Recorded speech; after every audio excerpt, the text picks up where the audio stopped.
आप में से तमाम लोगों ने ये देखा होगा कि 2014 से पहले एक बड़ा आंदोलन हुआ था कांग्रेस की सरकार को अपदस्थ करने के लिए।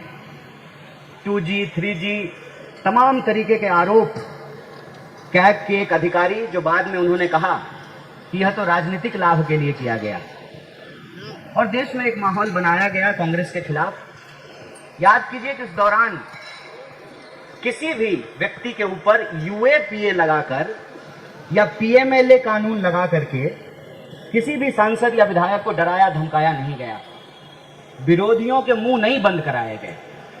लेकिन आज जब हम 2014 से लेकर के 2025 तक का भारत देखते हैं तो यह साफ साफ पता चलता है, और नेता प्रतिपक्ष ने कल इसको अपनी मुखर आवाज में जनता के सामने रखा कि देश में लोकतंत्र समाप्त करने वाले, लोकतंत्र संविधान की हत्या करने वाले और लोकतंत्र को बचाने वालों के बीच एक संघर्ष छिड़ चुका है, एक जंग छिड़ गई है। हम समझ सकते हैं कि एक तरफ इस देश के लोगों के अधिकारों को छीनकर देश की संपदा को बेचने वाले लोग हैं, दूसरी तरफ लोगों के हक और अधिकार की रक्षा करके, संविधान को बचा करके, लोकतंत्र को कायम रखते हुए देश को बचाने वाले लोग हैं।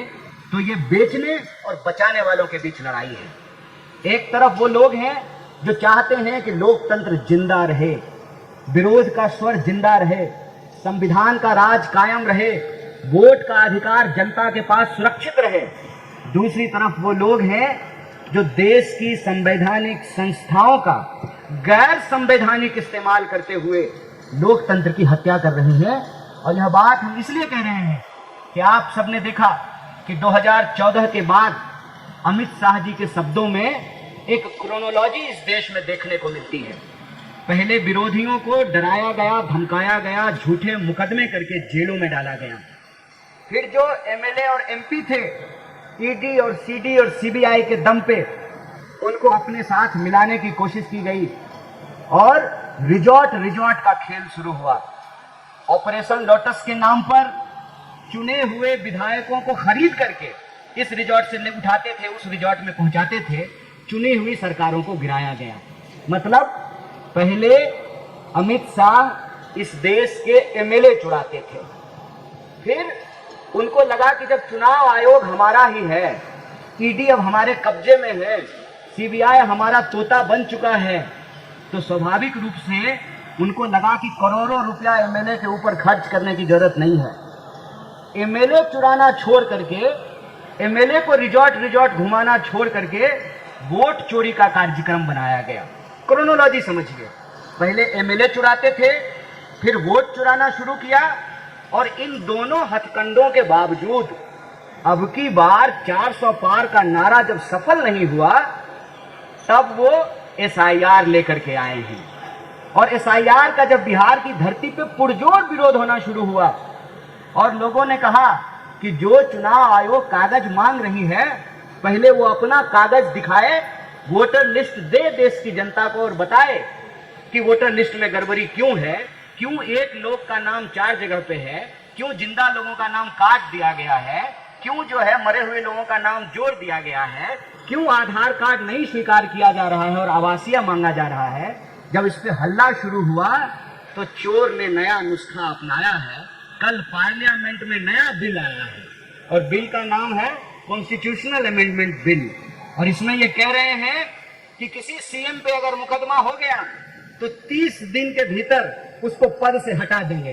क्रोनोलॉजी समझे, देश के लोगों को क्रोनोलॉजी समझना चाहिए।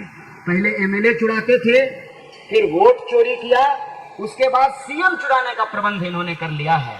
मतलब एन केन प्रकारेण यह इस देश में लोकतंत्र में आम लोगों के पास, जो जनता के पास चुनने का अधिकार है, उसको ये छीन लेना चाहते हैं। लोकतंत्र को ये लाठी तंत्र बना देना चाहते हैं।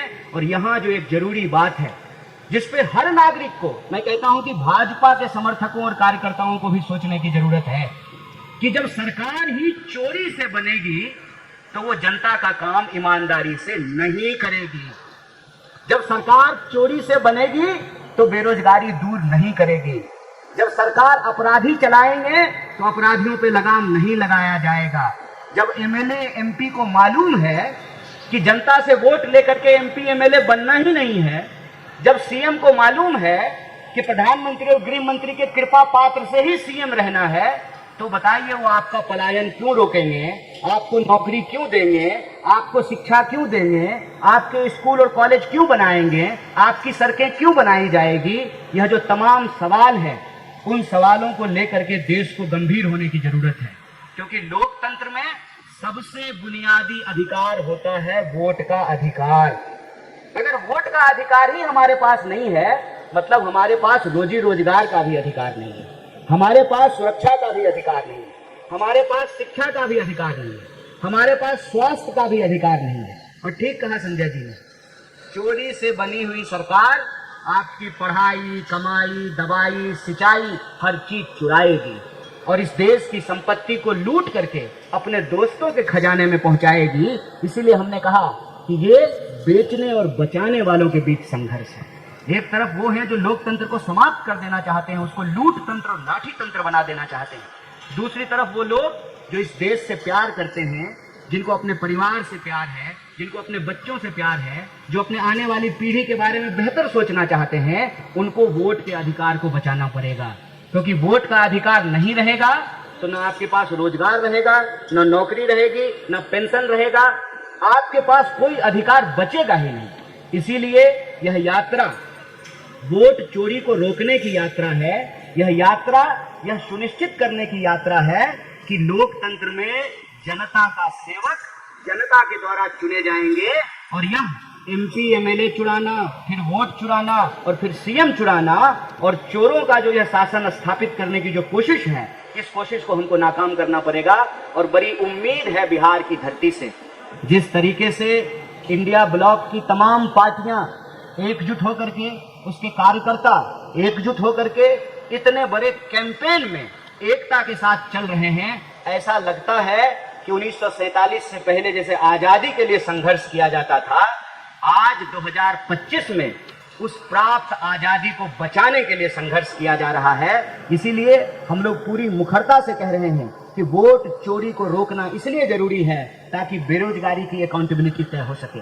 वोट चोरी को रोकना इसलिए जरूरी है ताकि किसानों को उनके फसल का दाम मिल सके। वोट चोरी को रोकना इसलिए जरूरी है कि जब पेपर लीक होगा तो वोट चोरी वाली सरकार उसके ऊपर कोई कार्रवाई नहीं करेगी। जब अपराधी ही सरकार चलाएंगे तो अपराधियों पे कोई नकेल नहीं कसा जाएगा।